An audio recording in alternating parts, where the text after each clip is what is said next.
இங்கே நியூஸுக்கும் என்டர்டெயின்மெண்ட்டுக்கும் வித்தியாசம் தெரியல. அப்புறம் நியூஸ்டெயின்மெண்ட் அப்படின்னு ஒரு புதுசாக ஒரு வார்த்தையை கண்டுபிடிக்கிறாங்க. நியூஸ் கூட அப்படியே என்டர்டெயின்மெண்ட் பண்ணுறாங்க. நம்ம அது வந்து எனக்கு தெரியல. அதனுடைய தன்மை வந்து ஆரம்ப காலத்தில் ரசிக்கிற மாதிரி இருந்தது. இன்றைக்கி அது அதிகமாகிடுச்சு. அதுதான் நிறைய இருக்குது. இப்போ ஆல்ரெடி யூடியூப்பில் ரோஸ்ட்டுன்னு இருக்குது தனி, அது கான்செப்ட், அது யூடியூபோட ஒரிஜினாலிட்டி.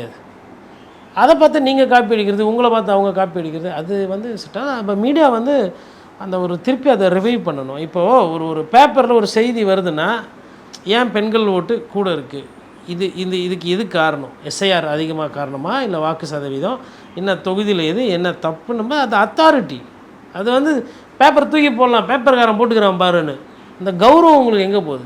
டிவியில் போடுறான்ப்பா, டிவி சும்மாவா போடுவான், கரெக்டாக வெரிஃபை பண்ணி தான் போட்டிருப்பாங்க. அந்த கௌரவம் உங்களுக்கு எங்கே போகுது? அந்த தெம்பு எங்கே போகுது? அதெல்லாம் சிக்கல். கொஞ்சம் ரீவேம் பண்ணணும். ஒரு சைடு ஆப்ரேஷன் காஸ்ட்டு, பணப்பற்றாக்குறை, அது மாதிரி விளம்பரங்கள், அரசை நம்பியிருக்க வேண்டிய ஒரு தன்மை, இது ஒரு சைடு நெருக்கடி.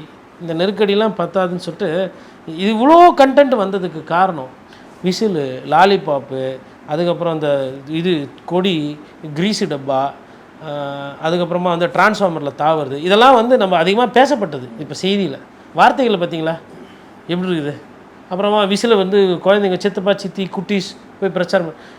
இதே வந்து விஜய் அவர்கள் ஒரு பத்திரிகையாளர் சந்திப்பு நடத்தி பத்திரிகையாளர் கேட்குற கேள்விக்கு ஒரு எதிர்கொண்டு தான் நம்ம வந்து ஊழல், நாட்டில் வந்து மண்ணு திருட்டு, இயற்கை வளை கொல்ல போனது, எந்தெந்த அமைச்சர் தப்பு, யார் குடும்ப அரசியல் பண்ணுறாங்க, அதிமுகவில் என்னென்ன தப்பு நடந்தது, அவர்கள் மீது என்ன குற்றச்சாட்டு, திமுக மீது என்ன குற்றச்சாட்டு, பாரதிய ஜனதா கட்சி என்ன பண்ணுகிறது, தமிழ்நாட்டுக்கு வர திட்டங்களில் விஜய் அவர்களோட கருத்து என்ன, மெட்ரோ ரயிலுக்கு ஏன் பிரச்சனை, வருமா வராதா, இவரோட நிலைப்பாடு என்ன, இவர் என்ன கேள்விகள், இப்படி பேசியிருந்திருப்போம். நம்மளை என்ன பண்ணிட்டார் விஜய், அவர் வசதிக்கு ஏற்ற மாதிரி அவரும் மாறி, அவர் தொண்டர்களையும் மாற்றி, மீடியாவையும் மாற்றி, பொதுமக்களையும் மாற்றி, கலாச்சார ஒரு சீர்கேடை நோக்கி இந்த தேர்தலில் அவர் அழைத்து சென்று விட்டார்.